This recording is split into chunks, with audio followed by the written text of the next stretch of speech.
बाबा के भक्तों का और भक्त से शिष्य होने जा रहे हैं उन सभी भक्तों का दरबार में बहुत बहुत स्वागत है।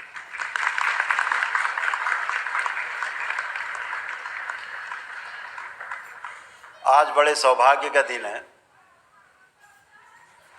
कि आज आप बाबा के भक्त से शिष्य होने जा रहे हैं।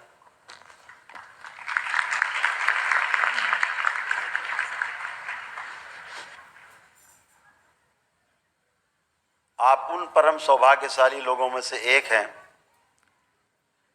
जो बाबा से पहले दीक्षा प्राप्त कर चुके हैं।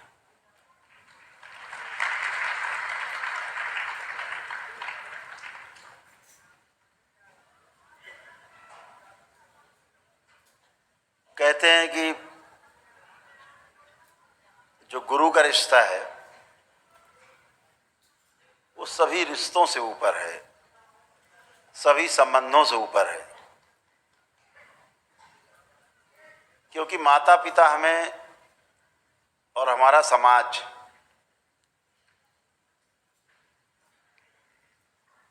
हमें जिंदा रहना सिखाता है। हम जिए कैसे, जिंदा कैसे रहें। दाल रोटी, रोटी कपड़ा मकान, यहीं तक सीमित है। हमारे माता पिता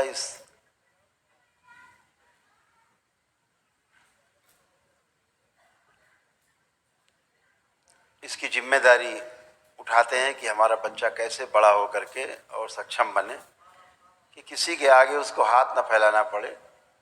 तो जिंदा रहना सिखाते हैं कि ज़्यादा से ज़्यादा धन कमाना, ज़्यादा से ज़्यादा संपत्ति बनाना, ज़्यादा से ज़्यादा वैभव प्राप्त कर लेना, ये हमारे माता पिता सिखाते हैं।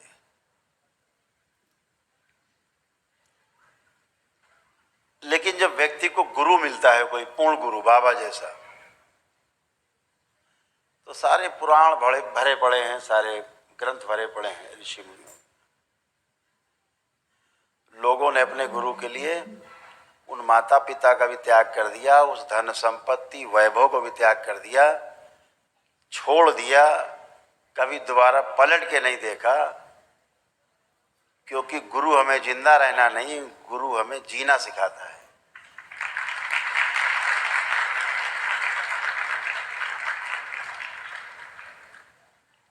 जिंदा तो एक पशु भी रह लेता है। जीने के लिए जो जीने की कला में पारंगत है उसका साथ चाहिए, एक मास्टर चाहिए, एक वो व्यक्ति चाहिए जो पूर्णता प्राप्त हो, जिसको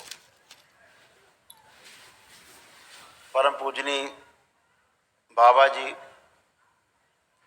हमारे बीच में एक पूर्ण गुरु के रूप में उपस्थित हैं।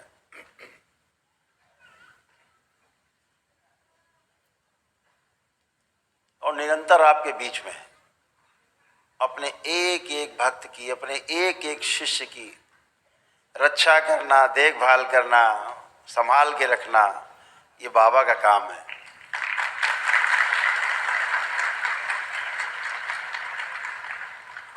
और हमारी माँ उसमें सहयोग करती है, हमारा संरक्षण करती है।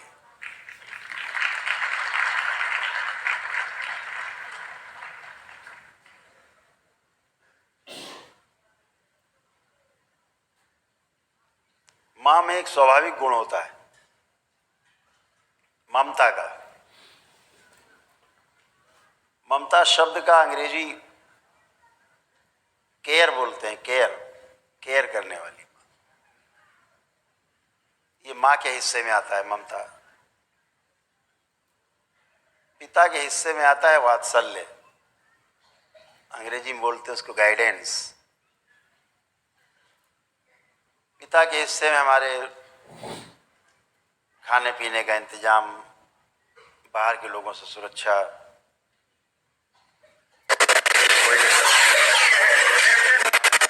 उपलब्ध कराना, शिक्षा जो हमें चाहिए होती है, पिता का दायित्व है। लेकिन माँ का दायित्व उससे भी बढ़ के है, बहुत ऊपर है। जैसे आप बिस्तर गीला कर दो तो पिता आपके लिए ये व्यवस्था कर सकता है कि एक दूसरा गद्दा ला दे, बढ़िया दूसरा बिस्तर दे दे, आपको गीले से उठा के आपको सूखे में सुखपूर्वक लिटा दे। लेकिन माँ जैसा नहीं कर सकता कि माँ आपको गीले से उठा के सूखे में लिटा दे अपनी जगह और गीले में खुद लेट जाए, ये पिता नहीं कर सकता।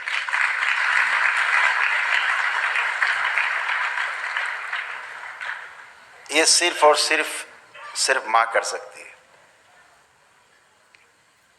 क्योंकि संतान उसके कलेजे का टुकड़ा है। 9 महीने गर्भ में रख के पालती है माँ।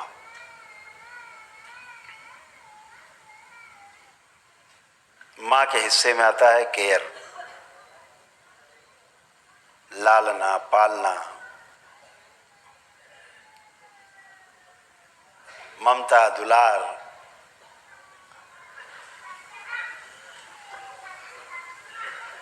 जरा सा रोए तुरंत गोद में उठा लेना, हिलाना, डुलोना, सब काम छोड़ के।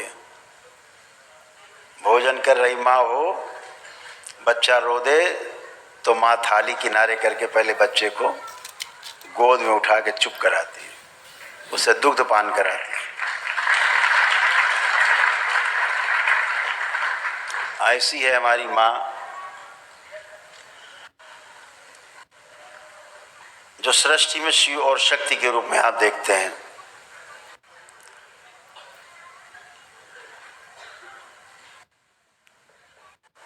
कहते हैं कि एक स्त्री में पुरुष की अपेक्षा 16 गुना ज्यादा क्षमता होती है। नारी बहुत कोमल है शरीर से, मन से भी कोमल है, लेकिन जब वो कठोर होती है तो पुरुष से 16 गुना ज्यादा कठोर हो सकती है। ध्यान रखना हमेशा, ये उसके पास विशेष शक्ति है। वो सीता भी बन सकती है और रण की चंडी भी बन सकती है, दोनों शक्ति उसके पास।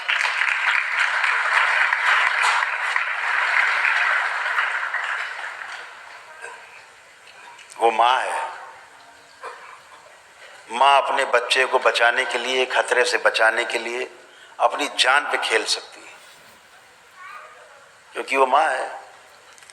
तो बाबा के साथ माँ का होना, शिव के साथ शक्ति का होना, ये इस बात का परिचायक है कि पूर्णता है।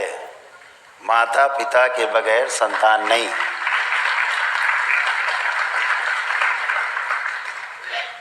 और इसीलिए बाबा को पूर्ण गुरु का दर्जा है। पूर्ण गुरु का अर्थ क्या हुआ? पूर्ण गुरु का अर्थ वो हुआ जो समझा हुआ है, हर चीज की समझ है, हर प्रश्न का उत्तर उसके पास है, समाधान है।